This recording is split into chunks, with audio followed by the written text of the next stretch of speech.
Зэ залуусаа энэ удаагийн хичээлээр хэдүүлээ. Fair. Ямар fair арилжих ёстой юм бэ? Тийм ээ. Окей. За ер нь тэгээд олон fair арилжих ёстой юм уу? Цөөн fair арилжих ёстой юм уу? Ямар fair арилжих ёстой юм? Окей.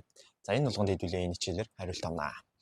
За тэгэхээр fair буюу хосол гэдэг зүйлээ дахиад нэг саны хоёр улсын хоорондын мөнгө нэмтийн харьцуулалт тавьсан байгаа үнийн дүнгийн хань шиг яах нь вэ? Тэр хослол гэж яриад байгаа шүү дээ. За тэгэхээр хоёр улсын мөнгө нэмэлт бол одоо ямар ч мөнгө нэмэлттэй байж болно уу? USD, MNT, Euro USD, Euro CAD, Euro Franc юу ч хийж болно те. Гэхдээ энэ хослолуудыг дотор нь хоёр хувааж байгаа. За эхний төрөл нь болохоор major. Major төрөл буюу үндсэн хослолууд, minor гэсэн төрөл байгаа. Minor буюу туслах хослолууд. Окей. За тэгэхээр major төрөлд нь ямар хослолууд орд юм бэ гэх юм бол маш энгийнээр ерөөсөө USD гэдэгтэй буюу Америк доллар гэдэг энэ мөнгө нэмэлт энэ валюттай хослолж байгаа бүх хослолууд орж ирж байгаа тийм. Хослолж байгаа ер нь ихэнх хослолууд орж ирж байгаа. За Euro USD, USD Franc, USD Yen, USD CAD тийм. Pound USD, NZD USD, AUD USD ч гэдэг юм уу тийм ийм байдлаар. За USD-тэй хослолж байгаа хослолууд. Тэгэнгүүт minor дээр нь болохоор USD-тэй хослоогүй хослолууд одоо хоёр өөр орны хослолууд. Euro Franc, Euro Yen, Euro CAD, Euro NZD ч гэдэг юм уу тийм ээ. Ямар ч байсан USD ороогүй хослол байна.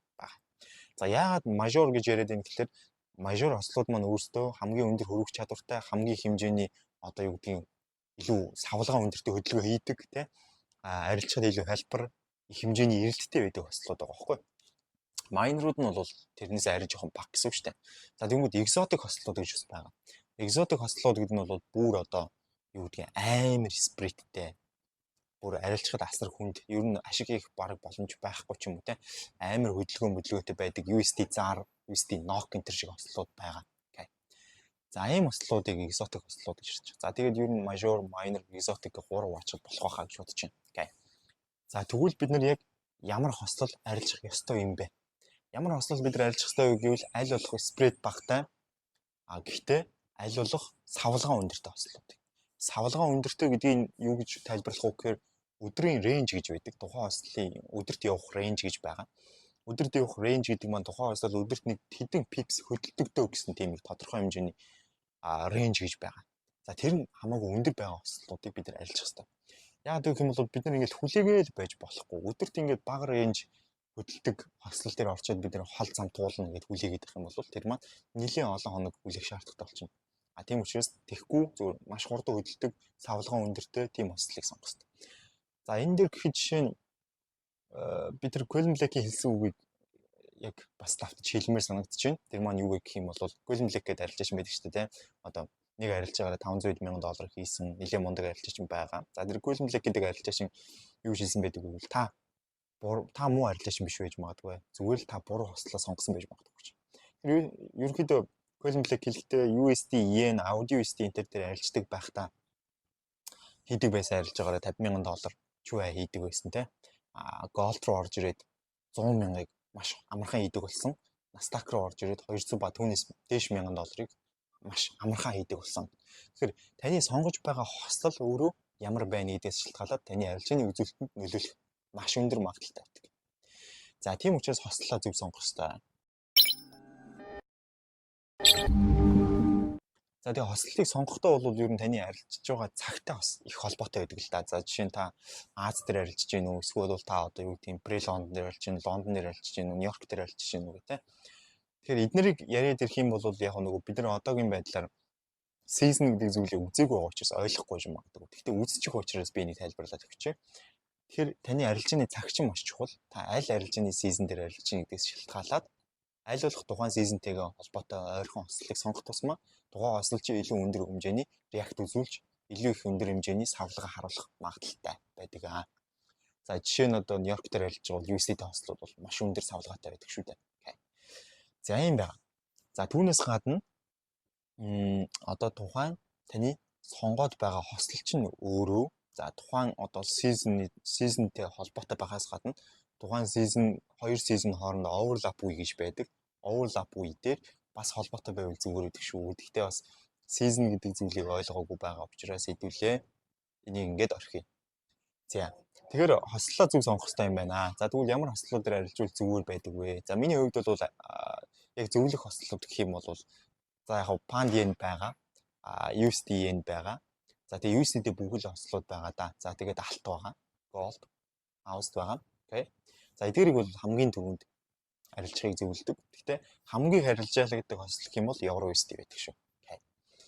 За тэгэхээр бид нар ер нь олон хослол дээр арилжах ёстой юм уу эсвэл цөөн хослол дээр арилжах ёстой юм уу гэдэг. За бүр олон хослол дээр арилжах ёстой юм уу эсвэл бүр цөөн хослол дээр арилжах ёстой юм уу эсвэл бүр ганцхан хослол дээр арилжах ёстой юм уу? Ер нь давуу болон сул талууд нь юу байдаг вэ гэдгийг тайлбарлая. За олон хослол дээр арилжахын хамгийн ихний давуу тал бол мэдээж боломжууд маш олон гарч ирнэ. Маш олон боломжууд гарч ирдэг. Маш олон арилжааны боломжууд. Гэхдээ бас нэг сул тал нь юу гэдэг вэ гэх юм бол олон хослол дээр арилжаа нээч ихлээр нэг зэрэг ингээ нээч ихлээр эрсдэл маш өндөр байдаг. Нэг дор их хэмжээний алдагдал хүлээх магадaltaй бол авчдаг. За тэгээд дээрэс нь яадаг вэ гэхээр одоо яг нэг хослол дээр нэг цөөхөн хослол дээр арилжахаас олон хослол дээр арилжах нь илүүтэйгээр нөгөө төвлөрөл шаарддаг. Бүр маш их хэмжээний төвлөрөл шаарддаг. Бүгдийг нэг нэгээр нь гүйлгээд байнгын гүйлгэж харж авах шаардлагатай болдог. Тэгэхээр дэлгэцийн өмнө өнгөрөх цаг чинь тэр хэмжээгээр илүү ихсдэг. За тэгээд төвлөрөл бол маш их алдах тохиолдлууд гардаг. Төвлөрөл алдснаас болоод орчих боломжтой байсан арилжаануудаа орж чадахгүй алдах тохиолдлууд гардаг. Яг л дэндүү олон хослолтой арилжаж байгаа учраас шүү дээ. Цөөн хослолтой арилжахаар бол ерөнхийдөө төвлөрөх боломжийг илүү өгдөг. Бас дэлгэцийн өмнө өнгөрөх цаг чинь хамаагүй багасдаг. За тэгээд дээрээс нь мэдээж яах нь тодорхой хэмжээний нэг арилж байгаа алдна гэдэг магадлал маань багасаад ирдэг. За нэг хослол дээр арилжах. Нэг хослол дээр арилжахлаар их хэмжээний удаан хугацаанд хүлээх шаардлагатай болдог. Арилжааг өдрүүд их байдаг. Тийм учраас ер нь бол яах нь фокус маш өндөртэй. За тэгээд дээрээс нь дэлгэцийн өмнө байх цаг хугацаа чинь бага байгаа боловч маш цөөхөн боломж гарч ирнэ. Арилжааны маш цөөхөн боломж гарч ирнэ. Энэ хэмжээгээр таны танаас удаан өснө. За тэгээд дээрээс нь яах нь та одоо ер нь жоох стресстэй эхэлнэ. Ер нь жоох ингээд арилжаагүй байгаад байгаа мөртлөө ингээд дэлгэц ширхээд хахаар стресстэй эхэлдэг. Тэгэхээр миний хувьд бол энэ гурваас аль нь зөвөр вэ гэх юм бол дундхан зөвөр, ер нь цөөн хослол дээр арилжах нь зөвөр. За ер нь мэрэгжлийн арилжаач хүн бол аль болох олон хослол дээр арилжах нь зөвөр байдаг. Угаасаа л мэрэгжлийн арилжаач хүн бол аль нэг хэмжээний цаг хугацааг зарцуулсан фокус алдна гэж барагтаа байхгүй. Тэр олон хослол дээр бүгдэн дээр нь анализ хийгээд бүгдэн дээр нь арилжаа хийгээ явсан ч гэсэн эрсдлээ зүг бариад явчих чаддаг. За тэгээд дээрэс нь мэдээж ойлгомжтой бүх боломжуудыг шүүрч чадах чадвартай байдаг.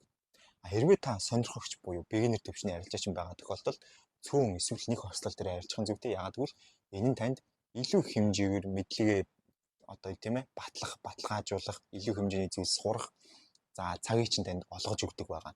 За тэгээд мэдээж яг эрсдэл багтай таны данс тийм урдан яах нь бас алдагдал руу орчихгүй байх боломжтой гэсэн. За ийм байдаг шүү. Тэгэхээр ямар хослууд арилжах ёстой юм, хослууд ер нь дотор ямар байдгийг, за цөөн хослол арилжах ёстой юм уу, олон хослол арилжах ёстой юм уу? За тэгээд дээрэс нь нэг хослол арилжах ёстой юм уу гэх мэтийн ялгаануудыг би тайлбарлалаа. Окей. За ийм байдаг байгаа. Тийм учраас та хослолоо зөв сонгороо. Мөн та одоо мэрэгжлийн арилжаач нь үгүй сонирхогч арилжаач нь гэдгээс шалтгаалаад олныг арилжаалах уу, цөөхнийг арилжаалах уу гэдгийг бас бодорой гэж зөвлөе. Энэ таны цаг хугацааны хувьд ч, таны дансны өсөлтийн хувьд ч маш чухал нөлөөтэй гэдгийг сануулъя. За юм байна залуусаа, тэгээ бүгдээрэнд нь амжилт хүсье. Баярлалаа. Баяртай. Дараагийн хичээлээр уулзцгаая.